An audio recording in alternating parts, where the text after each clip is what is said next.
You already know what it is. It's your boy Ronald West. I'm here with Xavier Carnegie, and you're watching Say Word.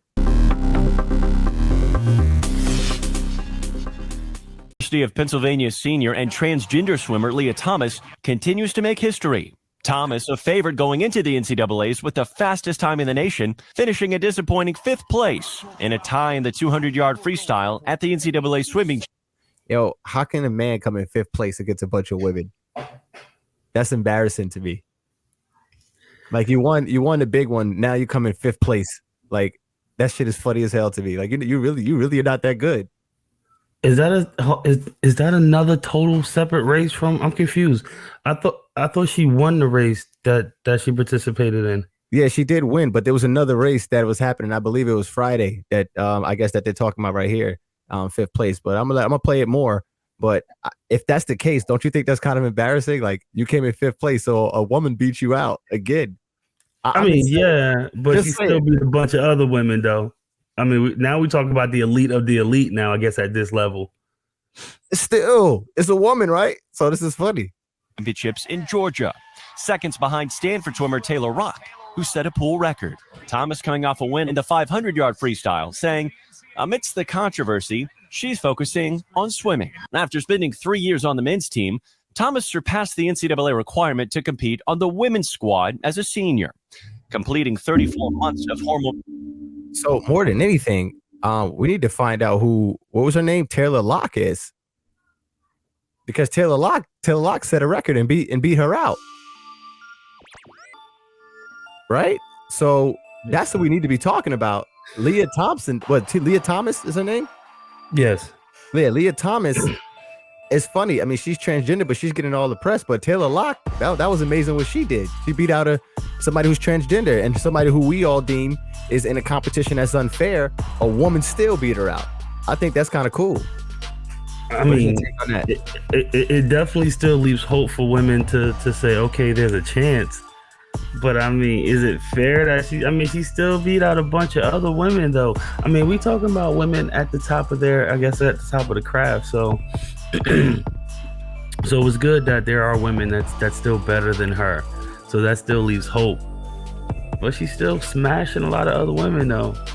Like, is it fair to those women? Taylor Ruck is the one who beat her, and that is a female. Okay.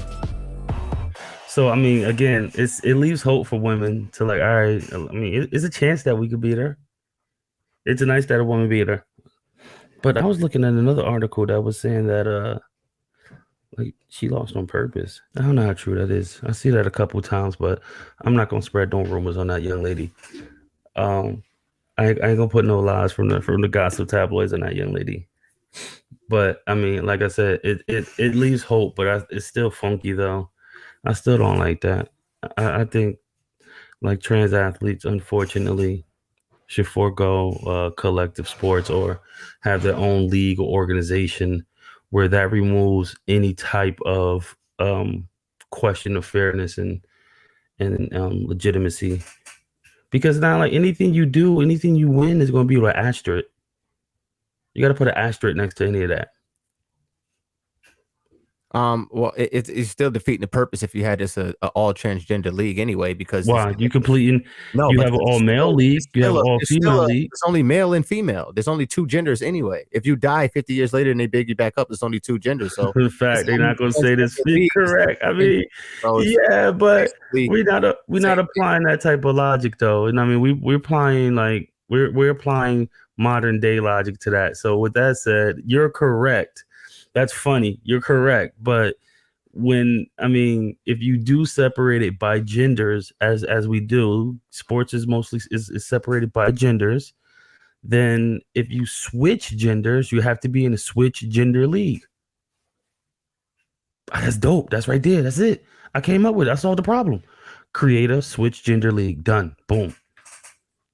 Now, everybody who has had some type of gender switch plays in this one league collectively. Everybody together. Boom. Whether you went from male to female or female to male, everybody's grouped together. Let's get it.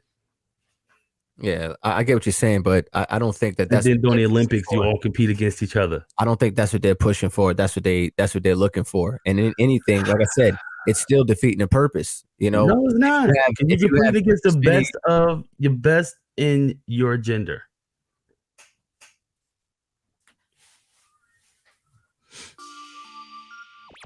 if you have just as many male and female like people who transgender, then it's just like defeating the purpose. It's almost just having the same people in the league.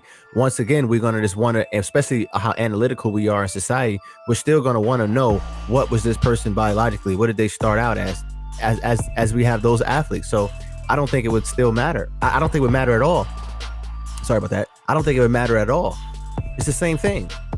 So there has to be collectively there has to be a smart solution to this, because for me to, I can't understand politically how this makes any sense. So I get what you're saying from that standpoint, but somehow there are people who are a lot smarter than us that decided that this is fair treatment, and that's what I don't understand.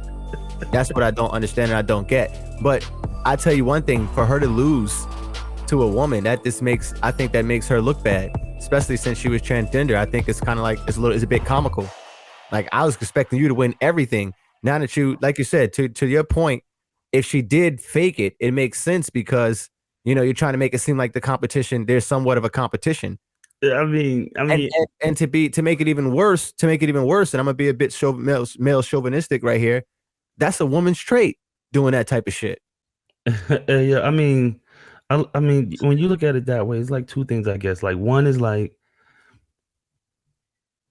it does kind of make sense if the block is hot and you know that you can smash all these women. You don't want all this crazy attention on you, so you win, but like you don't win big. Like, you dig what I'm saying? Like, you kind of scale back so the gap is not that wide, so it doesn't look that bad. But then on the other hand, I mean, possibly when it comes to swimming, that might be one of those areas where the gap in between male and female might be smaller. Like, you dig what I'm saying? Opposed to a woman's base, something that's going to take a lot of strength, maybe. Well, swimming does take a lot of strength, but I mean, I'm just comparing that to, like, if you take a woman's softball player against a man baseball player, you'll get a total different result. The gap will be much wider, I think. Yeah, but the gap was already much wider with her anyway. You know what I mean? As a man, she was like ranked 400 or 500, one of those things. You don't even care about people that's ranked that low. Exactly. But as a woman, she's the best. And not only one of the best, yeah, one of the best, and she can't be the best, and that's the funny thing. Like, for her to come into 5th place, it was like you're supposed to win everything. You know what I mean? It makes sense to me. I think it's funny. I think she still win because if you look at, like you said, where she was placing before her transition as a man, she wasn't even ranked, bro. She was not even thought of. To now, she's ranked. Like, she's in the top 10 percentile. So she's winning. She's winning. Right. But like I said, I think she's number one. Imagine how much attention she's gonna get. Like, imagine how much heat she's gonna get for being number one. Like, I don't think she wants to be number one. I think that's a bad look for her if she is number one. Because that proves everything. You go from unranked, unheard of, to number one, best in the sport in a 2-year span. Come on. Like, obviously, you exposed. Like, there's no you have no more basis to your argument. So losing actually plays into her narrative actually a little better than winning. Right. So tell us what you think. You can comment below, hit the like button, hit the subscribe button, help this thing grow. It'll really boost us up and motivate us to put out more content. We would appreciate it.